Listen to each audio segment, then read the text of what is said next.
এর মধ্যে যারা ফজরের নামাজ পড়ো না, তোমার মতো অসভ্য, তোমার মতো নির্লজ্জ, বেহায়া, তুমি খোদার জমিনে হাঁটো কেমনে? তুমি মাটির তলে হাঁটতে পারো না?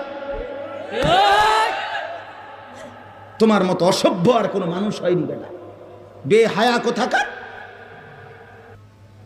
আল্লাহ রসুল সাল্লাল্লাহু আলাইহি সাল্লাম বলেন, তাহাজ্জুদ নামাজ হাদিসে আছে, নবীজির জামানায় একবার সাহাবীরা বললেন একজন মুসলমানের ব্যাপারে, ইয়া রাসূলুল্লাহ, এই লোক সারা রাত ঘুমায় থাকে ফজর পর্যন্ত, কোনো দিন তাহাজ্জুদ পড়ে না। তাহাজ্জুদ মানে ফজর না, ফজরের আগের নামাজ। কথা বোঝেন নাই আপনারা?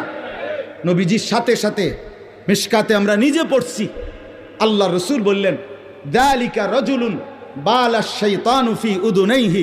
নবী বলেন, তাহাজ্জুদ পড়ে না কখনোই, তাহলে তো এটা এমন একটা লোক যার দুই কানে